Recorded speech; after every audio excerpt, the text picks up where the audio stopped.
right, comrades. Well, I'm quite surprised to see so many people here, I can assure you, because this was really a bit of a joke. I had a look at the original program for Marxism, and I thought that really a very interesting program, and all sorts of very deep philosophical questions are being discussed. But there was a danger, it seemed to me, that apart from the war, we were going to let the government off the hook a bit. And therefore I thought at least I would have some title or other which introduced New Labour, and that we would talk about New Labour. And I'd say that one of the reasons for having this meeting, as far as I'm concerned, is that I would like to hear experiences that people have had, not just on the very small matters that I'm going to talk about, but anything that you think is relevant, that you want to contribute on the subject of New Labour, would be very welcome. And I shall be having my pen out to take notes, because I've noticed in the past, actually, in fact I've noticed all my life, that all the best stories come from Socialist Worker Party members or their periphery. So I'm really fishing here for stories. That's really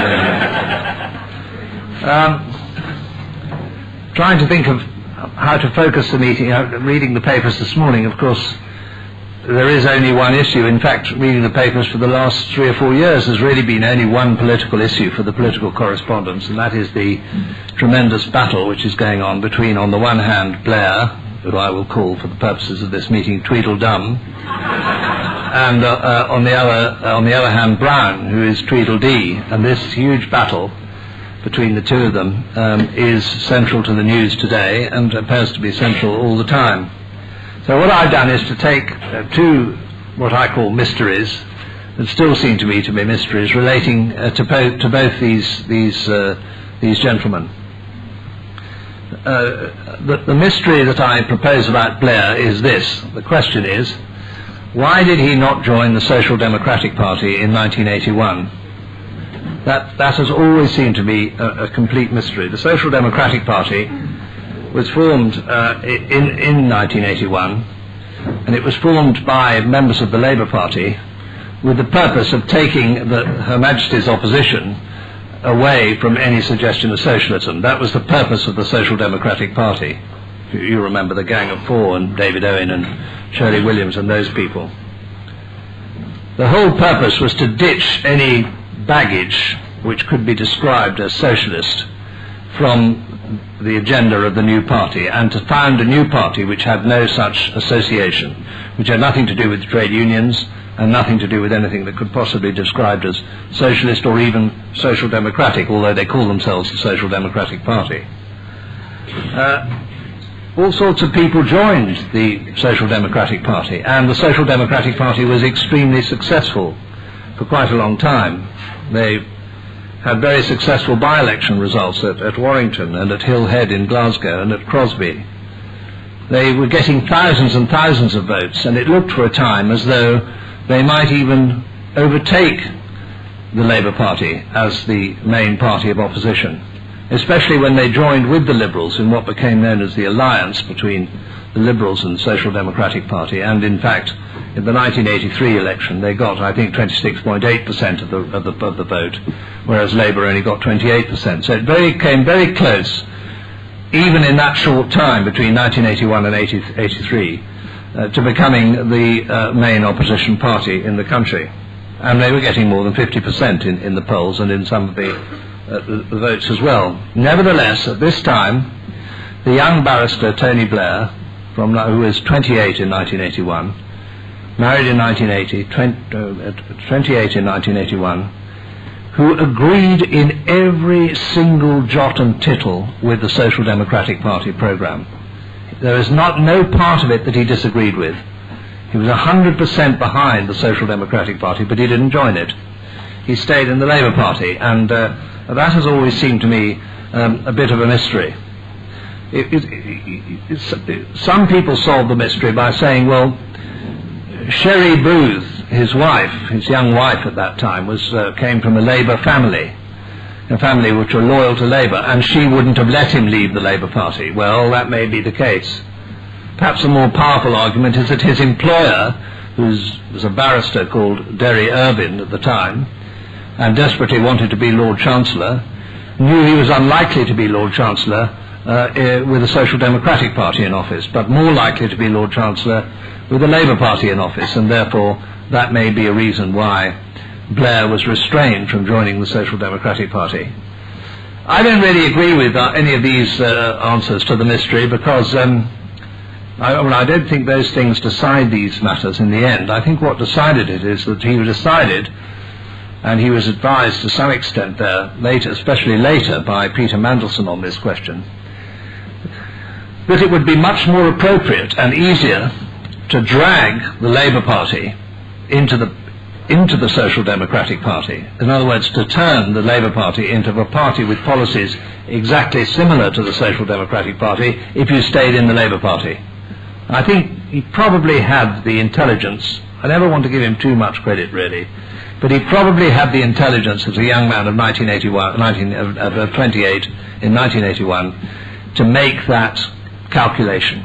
It would be better to stay in the Labour Party, because that's where we can change Labour from within, and we can change it into the Social Democratic Party. And you may think, well, that's a very cynical point of view. Really that is outrageous thing to say about a young idealist, at that time, who wore his CND badge. I remember a man called Dick Marsh, who got the nomination for Greenwich, Labour nomination for Greenwich, by going down with the biggest CND badge that had ever been displayed at any conference ever, and winning the nomination and then taking it off and throwing it in the bin on his way home. Never had anything to do with CND, Dick Marsh, as a matter of fact, but he certainly persuaded the delegates to the General Management Committee of the Greenwich Labour Party that he was a strong unilateralist until he left the meeting. Blair wore a CND badge, and am I being cynical? I'm not. This isn't just something I'm tossing out. I'm saying that as soon as he became Prime Minister in 1997, he built around himself probably the most powerful number 10 Downing Street body that had ever been created by any Prime Minister ever. And he did it around the following people. He did it around a man called Roger Liddell, who is the co-author of a book which is so utterly execrable, so impossible to I can hardly even mention its name, but it was called The Blair Revolution, and it came out in 1996. And the authors were Roger Liddell and Peter Mandelson. Roger Liddell had been a Social Democratic Party candidate in 1983 and 1987, and had split the vote on the left so that the Tories had got in both the places that he stood.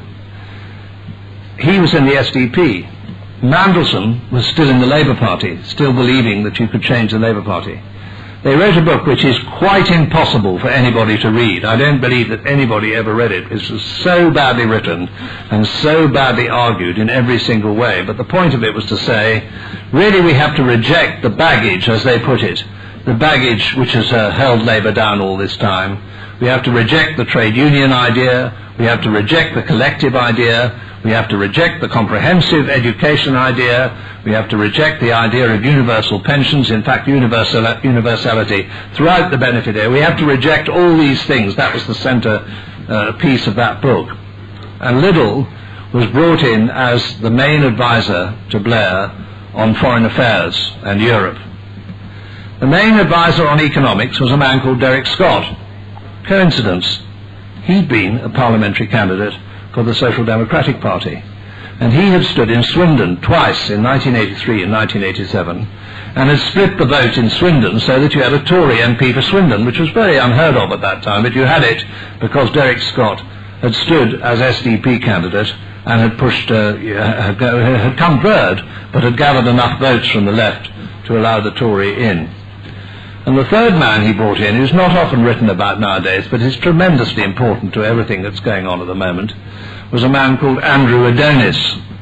They have the A's. I like to play on the A's. Andrew Adonis, I call him Andrew Academy Adonis. That's what, he's the man who's behind this idea of academies, of changing the state system of education so that you have an elite who go to academies that are 10% selective, and preferably that are also religious in some context or another. Church of England, Catholic, doesn't really matter what it is, they're religious. Faith schools, that's Adonis. Anyway, Adonis, his commitment to Labour was so great that he had been a councillor in Gloucestershire, I think Gloucestershire, for the Liberal Party, and then so he joined the Liberal Democrats when the Social Democratic Party collapsed. Social Democratic Party collapsed, but as it collapsed, so the policies of the Social Democratic Party were taken up by their chief, all these people who were their chiefs at the time, who were then sitting as main advisors in Downing Street. And the strategy, therefore, of changing the Labour Party from within, in that sense, was absolutely brilliant. That they'd introduced these people right centre to the whole business of power.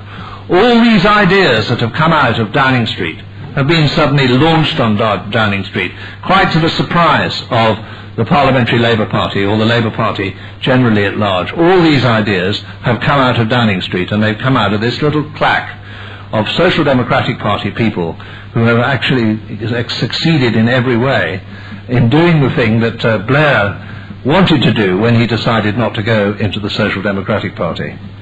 So I think that's the answer to that little mystery, and perhaps some of you have different ideas of that. But this process that I've described leads to, I think, well, what for me at any rate is the biggest mystery of them all in politics over the last 5 or 6 years, or longer than that. And that is that connects with the other Tweedledee in this operation, who is Gordon Brown. The mystery, one of the parts of the mystery, is the belief, which is so widely held, that somehow Gordon Brown is more left-wing or more socialistic than Tony Blair, and that left-wingers support Gordon Brown against Tony Blair. Now, there's some justification for this in history. There's this wonderful book, which if you ever see it in a second-hand bookshop, pick it up for a laugh. It's very good for a laugh. It's called The Red Paper of Scotland, edited by Gordon Brown. And if you read the introduction there's a tremendous assault on capitalist society, the requirement to nationalize everything in sight, the importance of factory branches, the importance of street committees, the importance of rank and file organization in the working class general, all set out there, quite clearly set out in the introduction there. And then there's a whole series of essays by people, including somebody called Robin Cook, and there's also somebody here called Vincent Cable, who was then a lecturer at Glasgow, a friend of Gordon's, I think, and you'll now see him on the front bench of the Liberal Democrat Party. So you see this process isn't just something that happens in small isolated, but Vincent Cable, who contributed to the Red Paper of Scotland, has changed his mind so logically that he's ended up as the industrial spokesman for the Liberal Democrat Party. And so the Red Paper, obviously people who've read that think Gordon Brown must be very left-wing. He was the elected rector of Edinburgh University in 1975 when he edited this book. Then he became an MP, and then he produced another book in 1988 called Where There Is Greed, which is an attack on Thatcher and Thatcherism from start to finish. A reference to that, terrible thing she did when she went into Downing Street, the St. Francis, the famous St. Francis of Assisi, where there is discord, let there be no discord. That sort of deeply intellectual contribution that she made to political theory at that time. Where There Is Greed is based on that, and it's a tremendous assault on Thatcherism, on privatization, on the lack of universality in benefits, on the tax which the Tories want to make in the National Health Service, and so on. And you might be able to find that book. There's no point in finding it, because the only point in finding it again would be to have a good laugh, because it's written by Gordon Brown. And therefore something happens to Gordon, and that's one of the aspects of this mystery. Something happens to him between 1998, when that book came out, 1988, that book comes out, and 1992, when Labour lost the general election, the fourth general election in a row under Kinnock.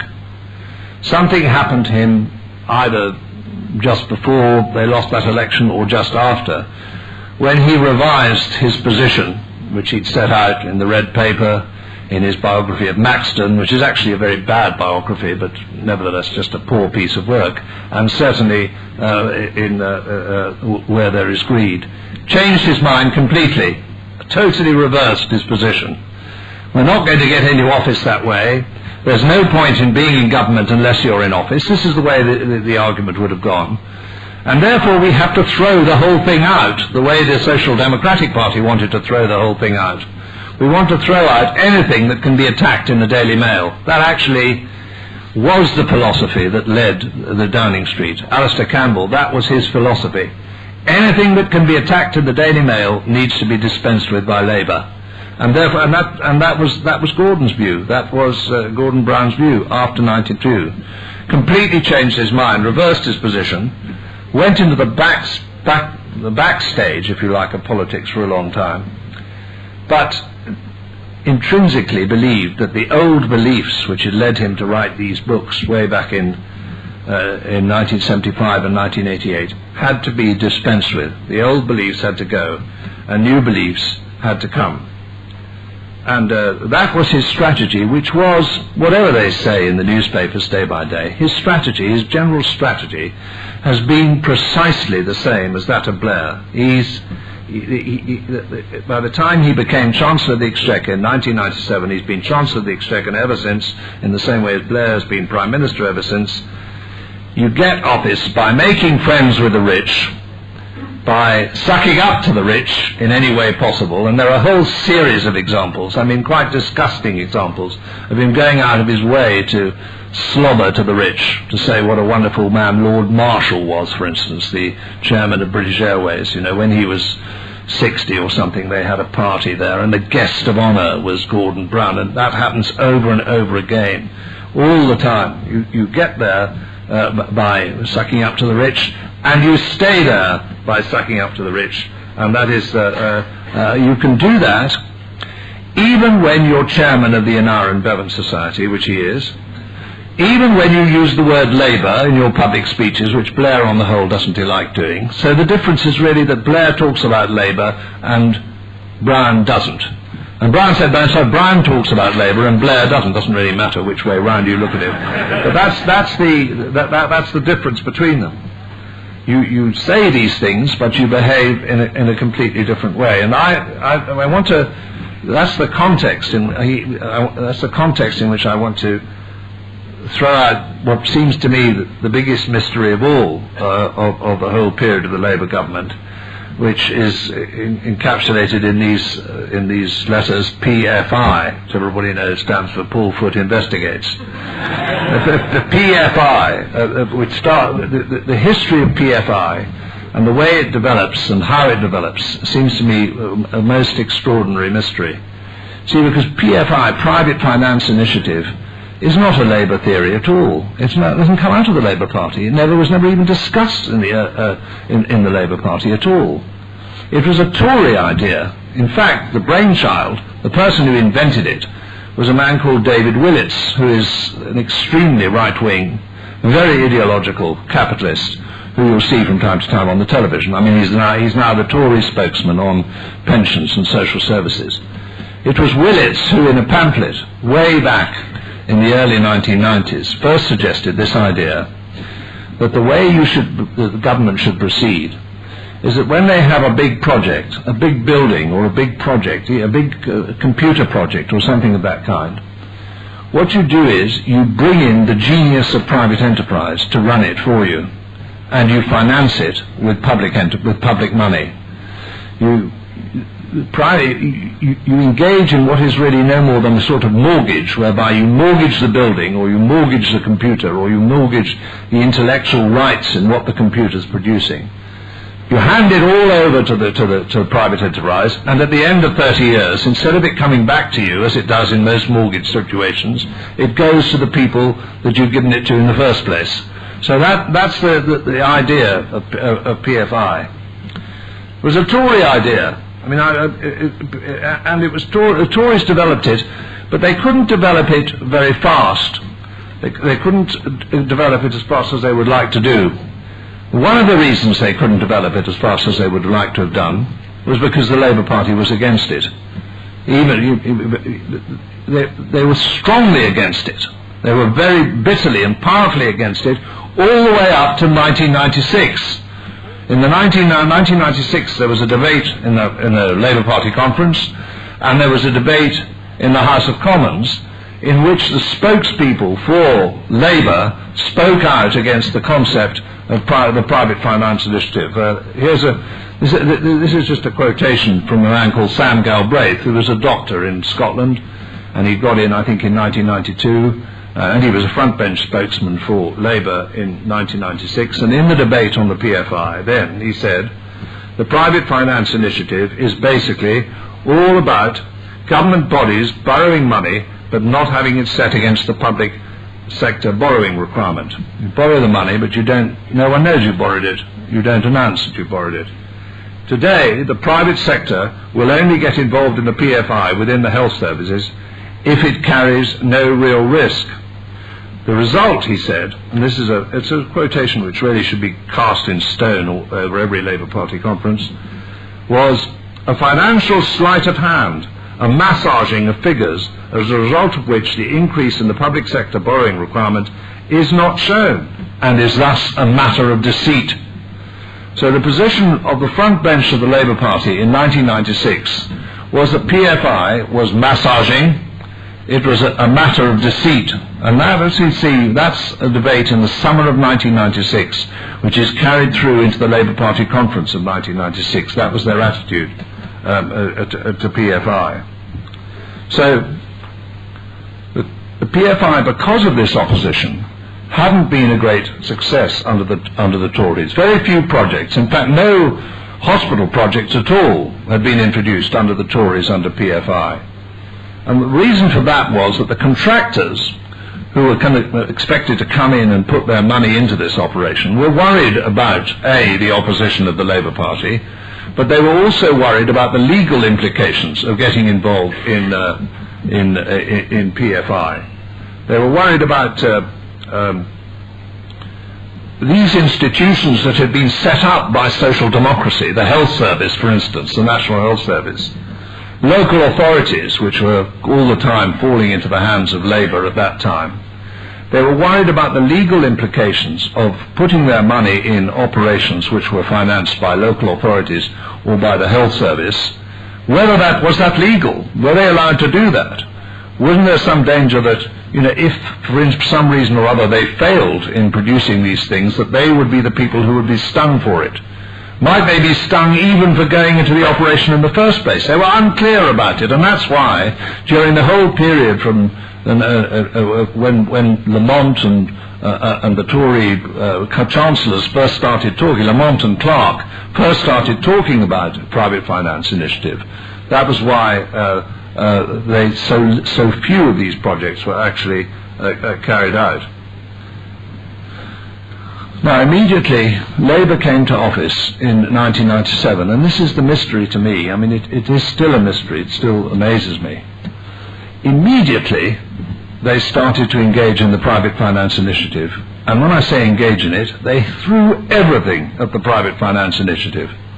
The man who masterminded the whole of this operation was a man called Geoffrey Robinson, who was a member of Parliament for Coventry that really no one had ever really noticed before. He was a man, and that wasn't very surprising because he was a man of no recognisable talent. And Blair and Brown together, and again you have them coming together, both thought he was one of the most wonderful things they'd ever seen, and the reason for this was that he was enormously rich. They had this obsession with rich people. Rich people are magnificent because they're rich. Actually, Geoffrey Robinson was rich in a rather curious way. He was rich because he inherited a lot of money from a woman who, unbelievably from our point of view, was actually called Madame Bourgeois. Her name was Joska Bourgeois, and I think had been Geoffrey Robinson's lover, although that thought is pretty terrible, but had been Geoffrey Robinson's lover at such a time that she left all her money to him, and she'd made a lot of money by buying and selling motor cars in Europe, and left him millions and millions of pounds And so Monsieur Bourgeois, as I think really we should know him, then became the architect of PFI in the Labour government. He was brought into the Labour government by Brown and Blair, both of them together, because Brown and Blair had enjoyed his extensive hospitality in his villas in Tuscany and his flats on the French Riviera. He had entertained them, and because he was so obviously rich, and because he was so generous with his riches to where it matters, then they thought he was absolutely magnificent. And so this is buried really from the history of the time, but the fact is that in those first 4 or 5 months of Labour government, they immediately started introducing legislation to make the path easier for the contractors in PFI, to wipe out those little legal difficulties which had held them up before. The Local Government Contracts Bill, which was introduced in June by Hilary Armstrong, now the Chief Whip of the Labour Party, the Parliamentary Labour Party, she made a powerful speech to the House of Commons, in which she made the point was that if the partnerships were held to be illegal, the banks would be saddled with bad debts. That was a vista so appalling for her that something obviously had to be done about it. So the law had to be cleared so that the difficulty that they had about local government contracts relating to PFI had to be provided for. And the whole purpose of that legislation, the Tory got up, no opposition from the Tories. In fact, the Tory was absolutely staggered. He got up and said, well, this is our bill. This was our idea. We had this idea years ago. Well, I don't know why we didn't introduce it, probably because we were frightened of opposition from the Labour Party. At any rate, there was no opposition from the Tories, and that just went through the Commons like that. Not a single speech. Not a single speech from the massed ranks of Labour backbenchers at that time against that bill. Then the following month, that was in June, and this is within weeks of the Labour government being elected. The NHS private finance bill is introduced. Well, it's not noticed in the newspapers. No one referred to any of these things, but again, this removed any legal difficulty that there was in establishing PFI contracts with the National Health Service. The chap who introduced that was a man called Alan Milburn. A man I remember, people here from the northeast might know that there was a left-wing bookshop in Newcastle called The Days of Hope, which was, I think, very scandalously known as the Haze of Dope. Now, the organizer of that bookshop at that time was Alan Milburn. I remember meeting him there, full of enthusiasm for all forms of Trotskyist politics, very, very, very left-wing person indeed. He was the chap who introduced I think he was then Chief Secretary or Economic Secretary of the Treasury. I think he was in the Treasury at that time. He later became the Health Secretary, of course, and responsible for all this, all the health proposals in the health service. And he said that they were introducing the bill, and I'll read this out, so that the financial community can have the confidence that it needs to provide funding for the most advanced hospital development projects. So straight away, in a flash, by June and July, the two great pieces of legislation which were introduced to open the field for private finance initiative and to make it entirely legal for that operation. And that is the explanation for what happened after that, is an absolute avalanche of PFI proposals. So much so now that you can't build anything, really. You can't build anything, you can't construct anything, you can't make a computer for government, you can't do anything for government unless it's done by the PFI. I know David Miliband, his father was Ralph Miliband, a very, very fine socialist. I don't know how he gets around that, I don't know. But at any rate, David Miliband told the Labour Party conference last year that every single educational building project from now on, all the school building, was going to be done by PFI. And the PFI has not been safe, it has not been cheap, It has lumbered local authorities and health services and all kinds of ministries for the next 30 or 40 years with the most terrible debt. All that is going to weigh down upon all these projects for years and years to come. And all the time it's falling apart. I mean, we're looking at this week. This week we're all hoping that Jarvis is going to go bust. Because if Jarvis goes bust, the whole thing collapses. The whole PFI proposal just immediately collapses. I don't think it will go bust because they'll try and save it. But Amy, which was another company like Jarvis, which a crooked company, let's not beat about the bush, a crooked company, got into such terrible difficulties that it had to be bought up by a Spanish builder called Ferrovial for nothing at all, and the only assets it had was the tremendous amount of money it was promised by the London Underground through our friend, well, to be fair to him, Ken Livingstone was always against the privatisation of the tube, but nevertheless it has gone ahead, and as a result of it going ahead, they're able to sell even the companies that are going bust because of the stakes they already have in these PFI proposals. So what I'm saying, I'm sorry, I'm going to go a little longer than this, but I've overrun. I just want to try and solve this mystery. Why was the change? How did they manage to change from the policy in 1996, which was utterly opposed to PFI, to the policy in 1997, which was so hysterically in favour? What's the answer to that riddle, that mystery, if you like? And I would sum it up in a very single word, which is Anderson. You say, Anderson, what do you mean by Anderson? On the day that John Smith died, I think it was May the 14th, 1994, a company called Anderson Consulting took on a new director of research. The new director of research was called Patricia Hewitt. She'd been working at that time at something called the Commission for Social Justice, which was a policy, something to help the Labour Party. It was a Labour Party programme. That commission had been helped much by money from Anderson. In fact, I remember the managing director of Anderson, who was a man called Burgess at that, he still is, I think, well, he was then, wrote me a letter saying, I don't know why you think it's odd that we have done work for the Commission for Social Justice for nothing. Nothing odd about that. Anderson Consulting believes in social justice. He said, that's what he said. I remember it's a sentence that should be really remembered for a long time. Anderson Consulting believes in social justice. Anderson converted to New Labour. It wasn't just Anderson Consulting, it was their sister organisation. It was called Arthur Anderson. They were both very closely involved. Arthur Anderson was straightforward accountants, American accountants. Consulting was a consultancy, but they operated together as sister organisations. Anderson Consulting was brought into the Labour Party by Robinson, Brown and Blair as advisors, and in the summer of 1996 organised an expedition of Labour MPs who were likely to be ministers, 120 of them, to go to Oxford, to Templeman College, where they had to listen for 2 days to Anderson Consulting people telling them how to be ministers.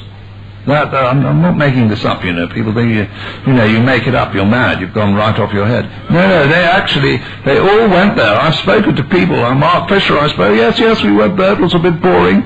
But what were you doing there? What on earth did you think you could learn? You professional Labour politicians, what on earth did you think you could learn from a handful of accountants and consultants taking you to Oxford and putting you up in the best hotels? What did you think you could learn from that? No reply, of course. There is no reply to it. We know what the reply is, that they'll do anything. They just went there. So when you say, did Anderson really did it for nothing, I'm saying Anderson were the people who introduced the notion of PFI into the minds of government ministers. They were the advisors that told Robinson and Brown and Blair that PFI was what would save them public money, what would enable them to build things without having to put it down in the accounts, and get the buildings up, and it didn't really matter what happened after that. That was Anderson Consulting, and Arthur Anderson were the people who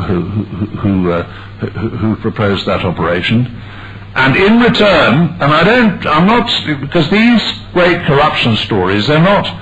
There's no need for us here to beat about the bush. In return for that advice, in return for all that advice which they'd given for nothing to their various bodies, what happened was that Arthur Anderson was let off the hook which they had been placed. The Tories had banned Arthur Anderson from government work because of their involvement with a crook called DeLorean in Northern Ireland.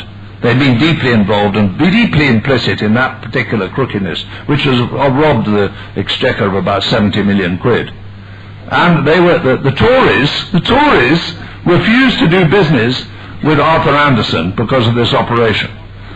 Labour, one of their very first things they did, they removed that ban. They removed Arthur Anderson couldn't work for the government before 1997. After 1997, they could work for the government, and they did work for the government. But by the way, they didn't work for the government for very long, because before long, Enron, remember Enron? Enron went bust. You know, it went bust. You see, it's a very nice sight actually to see the chairman of Enron in handcuffs. You see that? Handcuffs. I'm just wondering who is going to be in handcuffs over this operation next. But at any rate, the advisors, the accountants to Enron, who were just as guilty as Enron itself, just as guilty, because they fiddled the accounts to find a point on it.